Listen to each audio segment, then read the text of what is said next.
Hello, my friend. Close your eyes for a moment, or simply relax your mind and listen carefully. Let the noise of the world fade into the background. Let this be a quiet space just between you and your thoughts. Have you ever stopped to ask yourself a simple but unsettling question? What is truly guiding your life?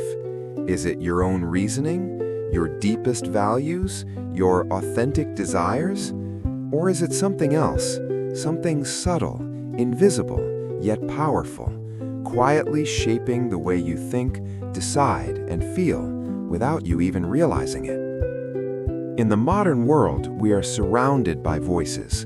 Opinions pour in endlessly through screens, conversations, headlines, and trends. Everyone seems certain. Everyone seems to know what is right, what is wrong, what matters, and what does not. Yet beneath this constant flow of information, there operates a force that is rarely questioned, rarely named, but deeply influential. It is not mystical or supernatural. It is psychological. It is social. And the philosopher Arthur Schopenhauer gave it a name long before social media existed: herd mentality. Herd mentality is the tendency of individuals to abandon independent thought and follow the beliefs, behaviors, and judgments of the majority. It is the invisible current that pulls us toward consensus, toward conformity, toward safety in numbers. And while it promises belonging and security, it often costs us something far more valuable: our freedom to think for ourselves. Imagine an ordinary day. You wake up and scroll through your phone. You see people discussing a trending topic, praising a new idea, condemning a person, celebrating a lifestyle, mocking another. At first, you may feel neutral. You may not care, but the repetition is relentless. Hundreds of voices say the same thing. Thousands agree. Gradually, something shifts inside you. You feel the urge to have an opinion, to align, to belong. You repeat what you have heard, perhaps with your own words, but the substance remains the same. That quiet moment when you stopped thinking independently and began echoing the crowd, that is herd mentality at work.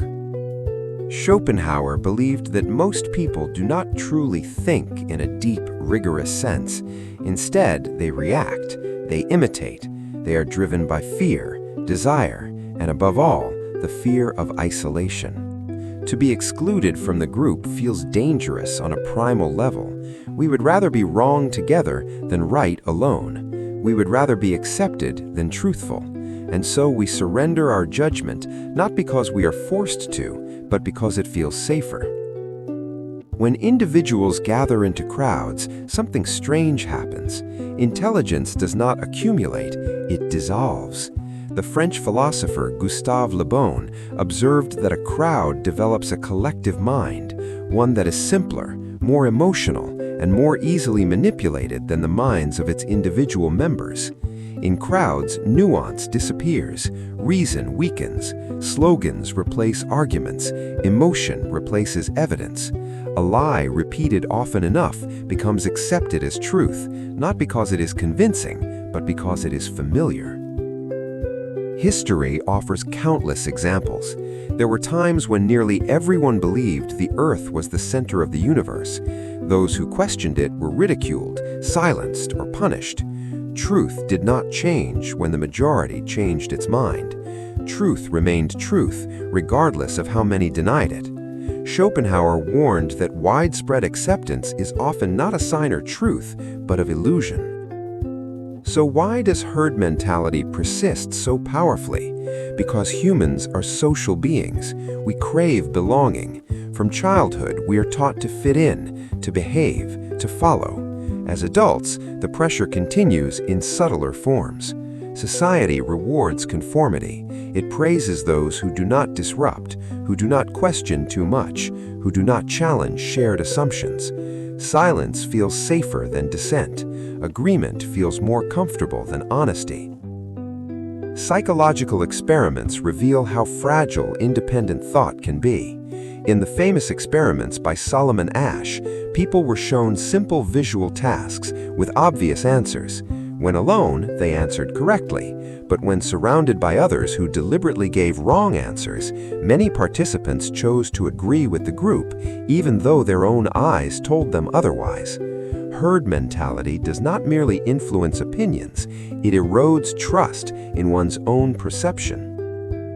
The cost of this conformity is not only intellectual, it is existential. Herd mentality shapes not just what we believe, but what we desire. We begin to want what others want. We chase goals we did not choose.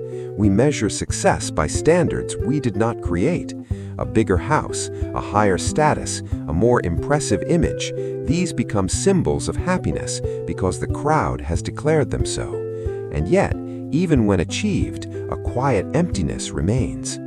The philosopher René Girard described this as mimetic desire. We desire things not because they fulfill us, but because others desire them. In the digital age, this mechanism has been amplified beyond anything Schopenhauer could have imagined. Social media surrounds us with curated lives, polished successes, and approved opinions. To remain silent or different feels almost rebellious. Even neutrality becomes suspicious. In such an environment, authenticity erodes slowly, not through dramatic betrayal of values, but through small compromises, a thought left unspoken, a doubt suppressed, a belief adjusted slightly to fit in. Over time, the line between your voice and the crowd's voice becomes blurred, and eventually, you may wake up one day unsure of what you truly believe at all. So how do we resist this force? How do we reclaim independent thought in a world designed to discourage it? Schopenhauer offered a difficult but essential answer: solitude. Solitude is not loneliness. It is not isolation born of rejection. It is chosen stillness. It is the deliberate withdrawal from noise, from constant opinion, from endless stimulation. In solitude, the mind regains its strength, reason breathes again, questions emerge that cannot survive in crowds. When you are alone, truly alone, without distraction, you begin to hear something you may have forgotten, your own inner voice. You start to ask uncomfortable questions. Is this belief truly mine? Do I really want this life, or did I inherit it? What do I value when no one is watching, when no one is approving? In stillness, people gradually come to recognize truth. This truth is rarely accepted by the majority and often requires courage, yet it forms the foundation of an authentic life. From this realization, it becomes clear that morality cannot be decided by the crowd, because if it were, even history's greatest atrocities could be justified by popular approval. Schopenhauer argued that genuine morality arises from compassion, from recognizing that others suffer in the same ways we do. Compassion is born when we perceive our shared vulnerability beneath differences in belief, status, or identity. It cannot be manufactured by slogans, trends, or public applause, but grows through silence, reflection, and honest confrontation with human suffering.